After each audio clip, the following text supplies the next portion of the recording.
नमस्कार। आज हमारे पास ना इजराइल और ईरान के बीच जो ये हाल में तनाव बढ़ा है उससे जुड़े कई अहम दस्तावेज हैं।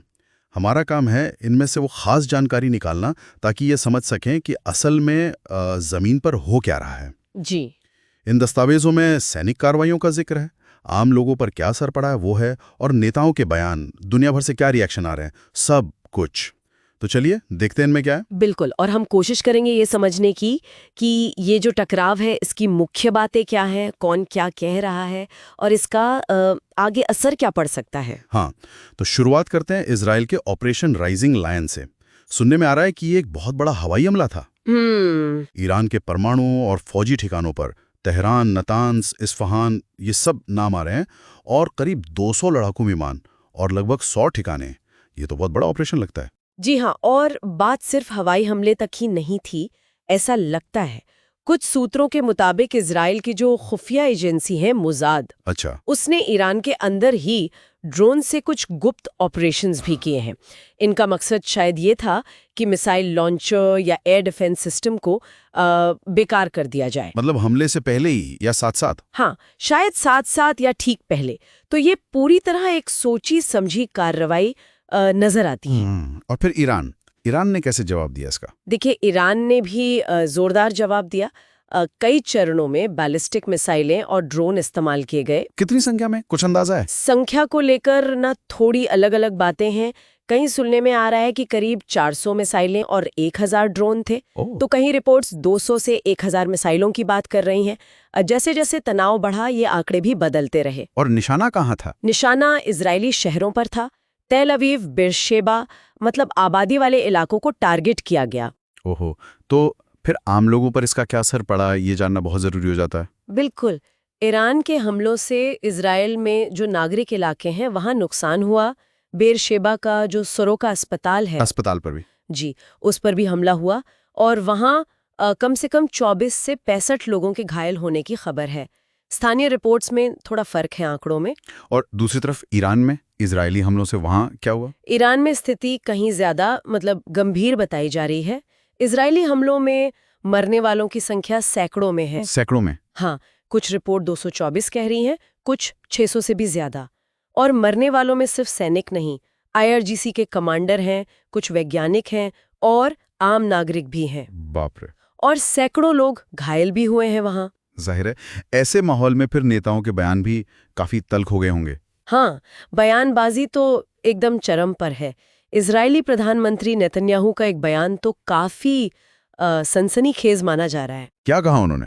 कथित तौर पे ये कहा गया है कि ईरान के जो सर्वोच्च नेता हैं खामेनेई, उन्हें अब अस्तित्व में रहने की अनुमति नहीं दी जा सकती। ओह, ये तो सीधा। जी, कुछ लोग इसे हत्या के संकेत के तौर पर देख रहे हैं। बहुत गंभीर बात है ये। और ईरान की तरफ से खामेनेई ने क्या कहा? खामेनेई ने भी बहुत कड़ा रुख अपनाया है। उन्होंने अमेरिकी दखलंदाजी को लेकर चेतावनी दी है कि अपूरणीय क्षति होगी और बदला लेने की कसम भी खाई है। अमेरिका का क्या रोल है इसमें? अमेरिका में भी हलचल है। एक तरफ तो पूर्व राष्ट्रपति ट्रंप के बारे में खबर है कि वो शायद अमेरिकी भागीदारी पर सोच रहे थे, और जो मौजूदा प्रशासन है उसने भी ईरान के परमाणु कार्यक्रम को देखते हुए हमले के विकल्पों को मंजूरी दी है, ऐसा कहा जा रहा है। हालांकि अंदर खाने बहस चल रही है। अच्छा, और बाकी दुनिया, बाकी देश क्या कह रहे हैं? ज्यादातर देश तो यही कह रहे हैं कि भाई संयम बरतो। यूरोपियन यूनियन है, UN है, चीन, रूस, खाड़ी देश सब युद्ध विराम और बातचीत की बात कर रहे हैं।